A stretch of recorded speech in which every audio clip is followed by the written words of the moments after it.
படித்து முடிச்சுட்டு ஃபஸ்ட்டு மணி சார் கிட்ட தான் வந்து சான்ஸ் கேட்டேன். நீ தான் ஆர்கிடெக்ட் ஆகிட்டே, இதெல்லாம் தேவையில்லை, நீ போய் ஆர்கிடெக்சர் பண்ணு. நான் வந்து அவங்களோட professor. What? So visiting faculty. I'm also an architect. Yes. மாதவனுக்கு ரொம்ப நாள் ஆச்சு இந்த கேரக்டர் என்னால் புரிஞ்சிக்கவே முடியலையே.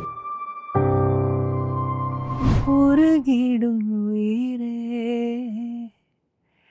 உடைந்திடும் மொழியே. And she was at the right time in her life to understand family na enna, children na enna. So it was almost like, you know, the character met the artist. இணையா இதயத்தை. மிர்ச்சி தமிழர்களுக்கு வணக்கம். And இன்னைக்கு நம்ம கூட test படத்துடைய director and music composer இருக்காங்க. அவர் சின்ன விஷயம், 2 பேருமே எத்தனையோ தடவை சினிமா நிறைய படங்கள் பண்ணியிருந்தாலும் டெபியூ அப்படின்றது ஒரு ஸ்பெஷல் திங். எல்லாருக்கும் தெரிஞ்ச ஒரு டெபியூ அப்படின்னு சொல்லலாம். சசி சார், உங்ககிட்ட இருந்து ஆரம்பிக்கிறேன்.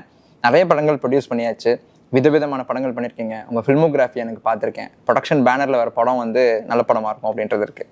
பட் டிரெக்ஷனுக்குள்ளே இறங்கும்போது நம்ம இந்த மாதிரி ஒரு படம் தான் பண்ணணும் அப்படிங்கிறதுக்கான ஒரு ரீசன் இருக்கும்ல சார். பிகாஸ் என்னோட ஷோவில், மார்னிங் ஷோவில் வந்து அன்றைக்கி டெஸ்ட் ட்ரெய்லர் வந்தப்போ நான் பேசிகிட்டு இருந்தேன். இந்த படம் ட்ரெய்லர் பார்க்கும்போதே பயங்கர இன்டென்ஸாக இருக்குது, எல்லா ரோலுமே வந்து தி கேரி சம்திங் அப்படின்னு. ஸோ இமோஷன்ஸோட ப்ளே பண்ணுறது ரொம்ப டஃப். அவ்வளோ ரிஸ்கியான ஒரு விஷயத்தை எடுத்து பண்ணணும் அப்படிங்கிற ஒரு டாஸ்க் ஏன் சார் வந்துச்சு?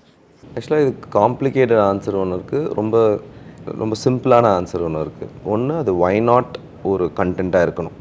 அது நல்ல படம் மட்டும் பத்தாது எனக்கு. ஆக்சுவலாக that is the important thing. So அதே தான் டெஸ்ட்டுக்கும் நடந்துச்சு. இன்ஃபேக்ட் நான் வந்து சின்ன வயசுலேருந்தே சினிமாவில் டைரக்டர் ஆகணும்னு நினச்சவன் தான். பட் பல காரணங்களுக்காக அது தள்ளி போயிட்டே இருந்துச்சு. I was an architect. இப்போ நான் வந்து ஒரு படம் ஏன் எடுக்கணும், ஆர்கிடெக்ட் ஏன் ஆகணுன்றதுக்கு ஒரு பேக் ஸ்டோரி இருக்குது இல்லையா. மௌனராகம் படம் பார்த்தேன். Okay, 85 86 87 around that time. First time ஒரு படத்தில் ஒரு வீட்டை அவ்வளோ பியூட்டிஃபுல்லாக காட்டியிருப்பாங்க. அந்த ஒரு 9 ஃபுட் டோர், இந்த தரையிலேயே வந்து ஃபர்னிச்சர், ஒரு சர்க்குலர் கோர்ட்யார்டு, இதெல்லாம் வந்து எனக்கு அப்படியே பளிச்சுன்னு அந்த படம் பார்த்த அப்புறம் இந்த வீடை கட்டணும், இல்லை இந்த படத்தை எடுக்கணும் அப்படின்ற ஒரு இது வந்து செட் ஆகிடுச்சு. அந்த டைமில் படித்து ஃபில்ம் மேக்கர் ஆகிறதுக்கு வாய்ப்பு கிடையாது, ஆனால் படித்து ஆர்கிடெக்ட் ஆகலாம். ஸோ அதனால் அந்த ரூட்டை போயாச்சு. படித்து முடிச்சுட்டு ஃபஸ்ட்டு மணி சார் கிட்ட தான் வந்து சான்ஸ் கேட்டபோது அவர் நீ தான் ஆர்கிடெக்ட் ஆகிட்டே, இதெல்லாம் தேவையில்லை, நீ போய் ஆர்கிடெக்சர் பண்ணுன்ட்டார். அது ஒரு நல்ல அட்வைஸாக இருந்துச்சு. சரி, அண்ட் அப்படியே ஆர்கிடெக்சர் போயிடுச்சு. 35 வயசில் அசிஸ்டன்ட் டைரக்டர் ஆரம்பிக்க முடியாதுல்ல, ரொம்ப கஷ்டம். அதுக்கப்புறம் வெரி பண்ணுறது ரொம்ப கஷ்டம். ஸோ அதனால் வந்து why not make a film, produce a film, அதுலேருந்து கற்றுக்க ஆரம்பிக்கலாம் அப்படின்றது தான் அந்த ஜேர்னி. ஆக்சுவலாக இந்த கோவிட் டெஸ்ட் வரும்போது தான் எல்லாருக்கும் இந்த டெஸ்ட் வந்துடுச்சு. நம்ம எதுக்காக வந்தோமோ அதுலேருந்து ரொம்ப தூரம் போயிட்டோம், இப்போவாது கண்டிப்பாக பண்ணணும்னு சொல்லி திருப்பியும் அந்த பழைய ஸ்கிரிப்ட் இது 2012 நான் எழுதினேன். அப்புறம் நிறைய வாட்டி அதை ரிவைஸ் பண்ணேன். ஃபைனலி பேண்டமிக்கில் வந்து பண்ணிடுவோம் அப்படின்னு டிசைட் பண்ணி குதிச்சு ஒரு 3 வருஷம் எழுதி அதுக்கப்புறம் we are here now to do. I think இந்த பேண்டமிக் நிறைய பேருக்கு ஹெல்ப் பண்ணியிருக்கு அப்படின்னு நினைக்கிறேன். சில பேருக்கு அது கஷ்டமாக இருந்தாலும் நிறைய கிரியேட்டர்ஸ் கிட்ட நான் பேசும்போது நான் அதை யூஸ் பண்ணிட்டேன், அந்த டைமை யூஸ் பண்ணிட்டேன் அப்படின்னு சொல்லியிருக்காங்க. பரவாயில்ல, இந்த மாதிரி ஒரு டெஸ்ட் வச்சு நம்ம அதில் பாஸ் பண்ணியிருக்கோம்னு நல்ல விஷயம் தான். அண்ட் சக்தி, உங்ககிட்ட பிடிச்ச விஷயம் என்னென்னா கன்சிஸ்டன்சி எனக்கு ரொம்ப பிடிக்கும். உங்ககிட்ட உங்களால் சும்மாவே இருக்க முடியாதுன்னு எனக்கு தெரியும். சம்திங் எதாவது க்ரியேட் பண்ணிவிட்டு பாட்டு பாடிட்டு நான் யூடியூப்பில் அப்லோட் பண்ணுவேன், நான் இன்ஸ்டாவில் போடுவேன் அப்படின்றது இருக்குல்ல. பட் இப்போ வந்து கம்போசராக வரும்போது எல்லா இடத்துலையும் வந்து இப்போ நியூஸ் ஆர்டிக்கலாக இருக்கட்டும், இல்லை ஒரு சோஷியல் மீடியா பேஜில் கூட சக்தி வந்து கம்போசராக டெபியூ ஆகுறாங்க. அப்படிங்கும்போது சேலஞ்சான பார்ட் என்னென்னா, இவ்வளோ இமோஷனல் ஃபிலிம் சார் சொல்லிட்டு ஸ்டோரி டெல்லிங் நிறையா இருக்கும் அப்படின்னு, மியூசிக்கலையும் அதோட இம்பாக்ட் அதிகமாக இருக்கும். ஒரு ஜாலி படம் இல்லை, it's very intense film.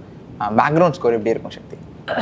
Actually நிறைய ரொம்ப ஆழமாக ஐ திங்க் ஒரு ஒரு ஒரு நார்மல் எவ்ரிடே விஷயங்களாக இருக்கலாம், ஆனால் நம்மளை பெரிய கேள்வி கேட்குற மாதிரி விஷயங்களாக இருக்கலாம்.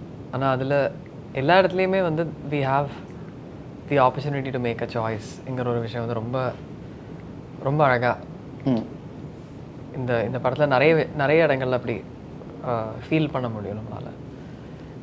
And I think that is the beauty, and I think there is so much authenticity the way these characters are. They are so alive.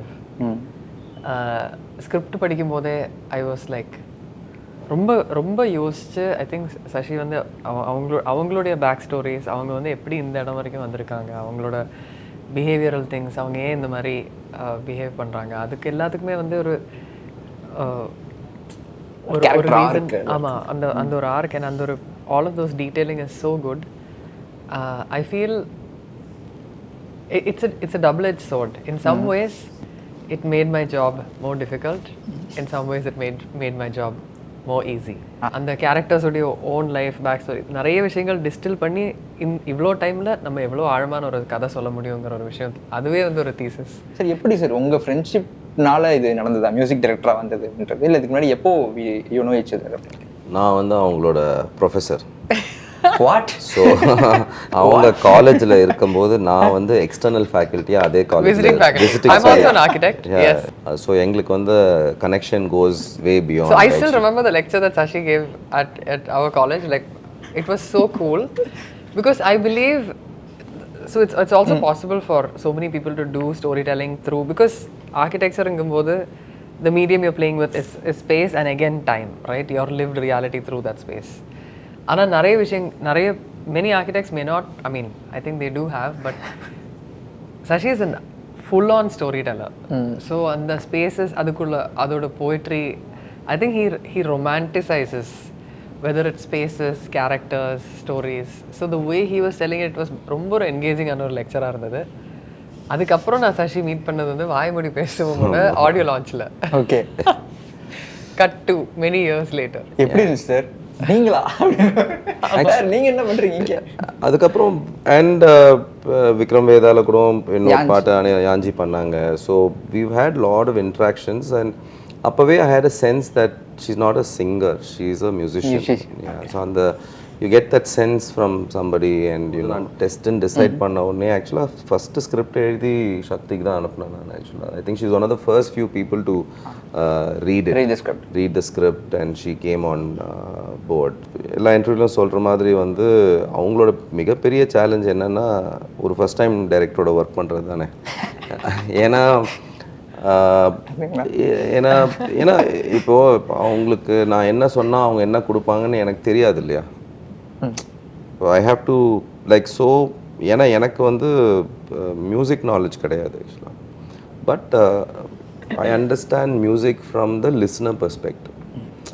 கேள்வி ஞானம் நிறையா இருக்கும். இந்த பாட்டு ஒர்க் ஆகும் ஒர்க் ஆகாது, பிகாஸ் இவ்வளோ படங்களுக்கு இவ்வளோ like we created music. So as a producer, I know in the situation, in the song, I can understand that. I think the strength, I feel your visual grammar and language is so strong, and you feel music so heavily, and I feel like I'm the flip side of that.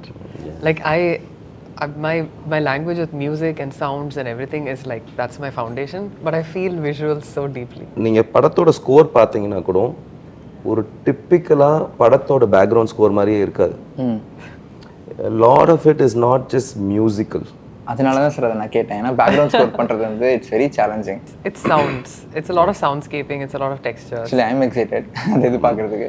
Because there are so many human emotions. I feel like you can't find, I don't know, straightforward musical expression to those things. Correct. It's like there are like so many bittersweet emotions. There's so many things. So I feel like we've played with textures.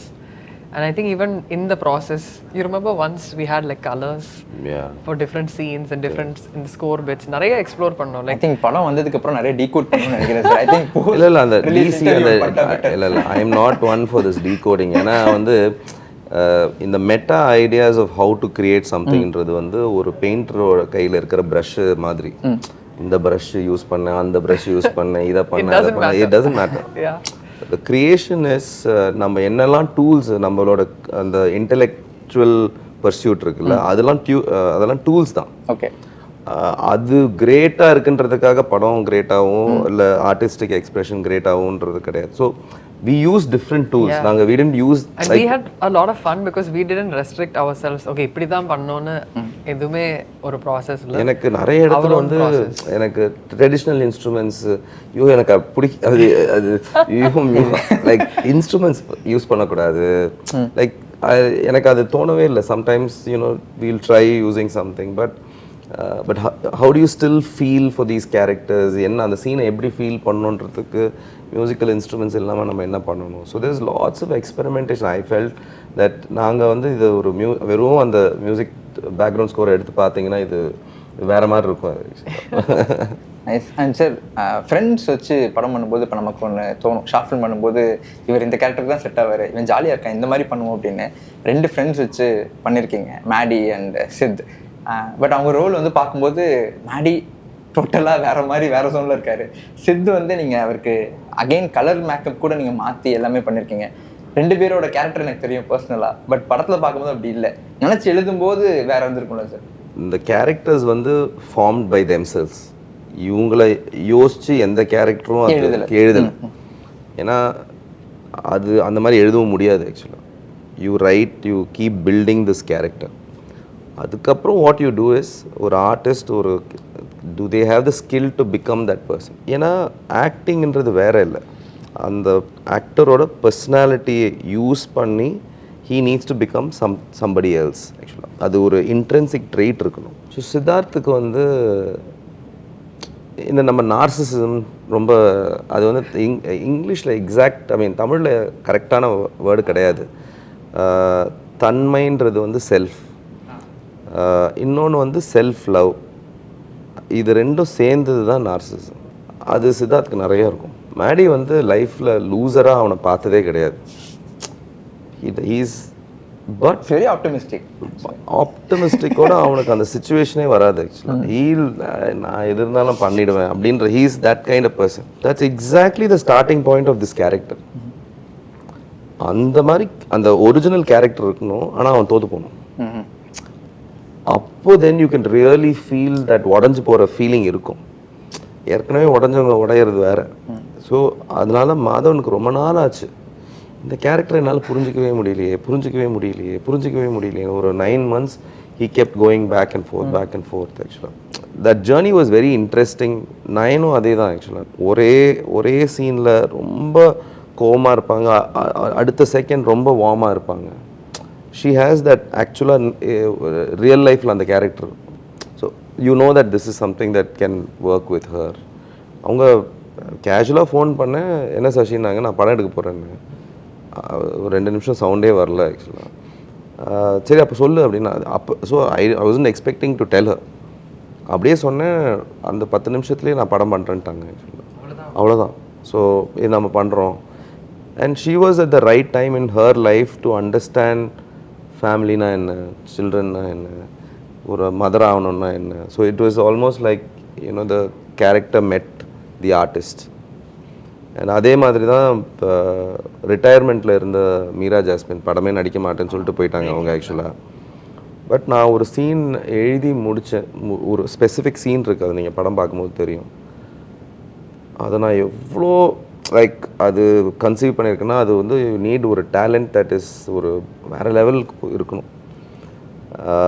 And I can only think, I thought of only her, ஒரு national award winning actress. That level of talent இருந்தால் தான் அந்த சீனை புல் ஆஃபே பண்ண முடியும். ஆக்சுவலாக it's single shot, 4 நிமிஷம் அது அப்படியே ஸ்லோவாக கிராஃபை மவுண்ட் பண்ணணும். And she was brilliant actually.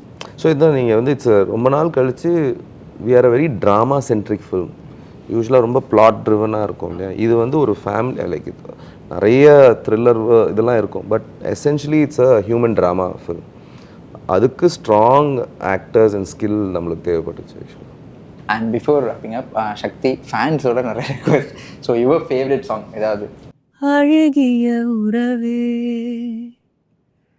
அனைத்திடும் உணர்வே, கண்ணோடு தென்னெஞ்சே தாயாக மனமே உருகிடும் உயிரே, உடைந்திடும் ஒளியே, காயாத உன்பிழி நீராடும் கடலே, இணையா இதயத்தை பிழையாரத்தினை உன் தோளில் நீ தூக்க வேண்டும். வலியில் களைப்பினும் துயர துடிப்பினும் உன் கண்கள் பின் ட்ராப் சைலன்ஸ் நீங்கள் பார்த்தீங்களா? நீங்கள் பாடும்போது thank you Sakthi. All the best sir. All the best for the film. see you again once again. Thank you so much. அணைத்திடும் உணர்வே கண்ணூறு பெண்ணெஞ்சே தாயாக மனமே